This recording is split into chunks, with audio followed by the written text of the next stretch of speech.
So Nintendo's 2019 E3 Direct has wrapped up, and their Treehouse is still going, but it's winding down. Most of the big games got their Treehouse section yesterday, and we're getting a few more cool ones today, and I believe tomorrow, the third and final day of the Treehouse, is solely dedicated to indie games. So it does seem like E3 is kind of wrapping up, and what a crazy E3 it's been. We got so much news that it's hard to digest it all. On top of that, there have been so many different developer interviews and little hidden tidbits in various trailers or Treehouse segments that it's hard to keep track of them all. So I found a list of 10 pretty big things that are kinda well hidden or weren't really touched upon or aren't really public knowledge as of this point that I think you guys will definitely want to know, spanning many different games, but all obviously relating to the Nintendo Switch. So with that out of the way, let's just get right on into these 10 hidden details you might not have noticed during Nintendo's E3 event. And just letting you guys know, I'm recording this in the middle of the Treehouse for day 2, so if there are any other extra Treehouse details that resurface on the end of day 2 or during day 3 of the Treehouse, I will make sure to update you guys with either another video or a pinned comment down below. With that out of the way, let's get into the video. So the first game we're going to take a look at is Luigi's Mansion 3, and there are actually 2 things I want to talk about. The first thing is that it looks like portrait ghosts are indeed back. Portrait ghosts were a giant part of the first Luigi's Mansion, but in the second Luigi's Mansion game, Luigi's Mansion Dark Moon, they were nowhere to be found, and a lot of fans were kind of upset. I mean, people loved the portrait ghosts in the first game, so it kind of sucked that they were taken out. However, even though many people assumed portrait ghosts wouldn't be in this game, a developer confirmed in the Treehouse that portrait ghosts will in fact be in Luigi's Mansion 3, so yeah, there's that.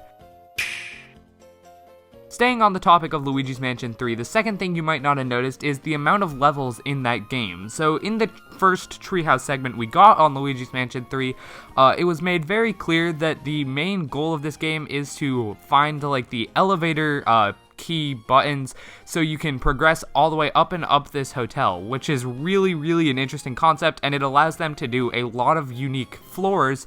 Like they have one that's like a movie studio, and it's just very awesome. I'm looking forward to it. However, you could see the elevator itself for just a few frames, and one of the important things you could see in that was the panel that has all the options, and there were 17 spaces for buttons. So going on that logic, there will be 17 levels in Luigi's Mansion 3. That number also makes sense. It's not crazy out there. So yeah, going by that logic, there will be 17 levels in Luigi's Mansion 3, and that seems like a decent amount, so yeah. Next up, I want to talk about Mario and Sonic at the 2020 Tokyo Olympic Games. This game actually blew me away with how good it looked. I was just prepared for another kind of mediocre Mario and Sonic at the Olympic Games game, but it looks really cool. However, in the trailer, there was kind of a blink and you miss it 8-bit section where they are finishing this race. It's kind of like a photo finish, and then it just transforms into 8-bit, and then it just goes back to normal. Now, I'm pretty positive that this is hinting at some gameplay mechanic, and it's not just some random thing for the trailer, because there's way too much effort put into this just for it to be a 2-second thing in the trailer. I mean, it's not even 2 seconds, it's less than 1 second. This is pretty awesome because if this is true, I'm pretty sure this is the first time that Mario and Sonic have officially been together while they're in their own 8-bit or 16-bit sprites. Personally, I just think that's really cool, and even from this one mini clip we got, it's clear to see they put in a lot of detail with the Koopas in the background, and even using Princess Peach's original sprite from Super Mario Bros. 1 on the NES. So moving on to the fourth thing I want to talk about is new Super Lucky's Tale. So Super Lucky's Tale is a 3D platformer that is making its way to the Nintendo Switch. This was shown off in the sizzle reel towards the end of the Direct. However, one pretty big thing about that is that it's actually new Super Lucky's Tale, and a developer interview later on confirmed that this is actually a reimagining of Super Lucky's Tale. So it's not just Super Lucky's Tale being brought over, but it's an entirely new game, remake, reimagining, what have you, which is huge. That's really big news, and it means great things for Microsoft's partnership with Nintendo, because if you didn't know, that was a Microsoft thing prior. The fifth thing I want to talk about is still in the sizzle reel, and this is the game Dauntless. Dauntless was only really shown for like a couple of seconds, but Dauntless is actually really exciting, and I'm super pumped to see this game come to Switch. So what is Dauntless? Basically, it's an MMO Monster Hunter style game that's also free to play and really, really fun. I like this game a lot. I've played it a bit on my computer, and yeah, personally, I just think it's a really fun game, and it's another great fit for Switch. Also, obviously, free-to-play games are always great to see on Switch just because you can download them and obviously delete them if you don't even like it. So yeah, I'm super pumped to see Dauntless coming, and they only really showed it for like a couple of seconds. Alright, so next up I want to talk about The Legend of Zelda Link's Awakening, and in particular, I have two little points I want to bring up about this. One is that there's going to be way more content in this game, and that's really exciting. So obviously we've gotten stuff like the dungeon maker aspect, which we'll get to later, and they also reconfirmed on the Treehouse that the color dungeon from the DX version on the Game Boy Color would be returning, and that's all fine and good, but there's going to be a fair amount of additional new content or tweaks to the world or whatnot, because there's a lot more like collectibles. There's one shot in the trailer that shows that Link has 20 hearts, and you could only collect 14 in the original game.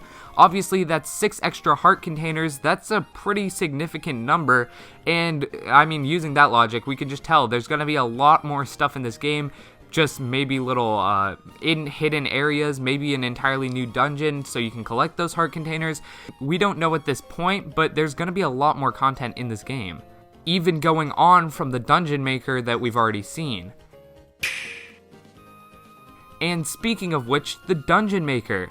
This is kind of really interesting, at least for me. I'm super captivated by this, but Nintendo didn't really do a good job of explaining what it is, in my opinion. So after pausing and rewinding and going in slow motion for some of the Treehouse section where they were going through the Dungeon Maker UI, basically I've come to the conclusion that it's kind of a mix between a make-your-own thing and also solving a puzzle Nintendo has made for you.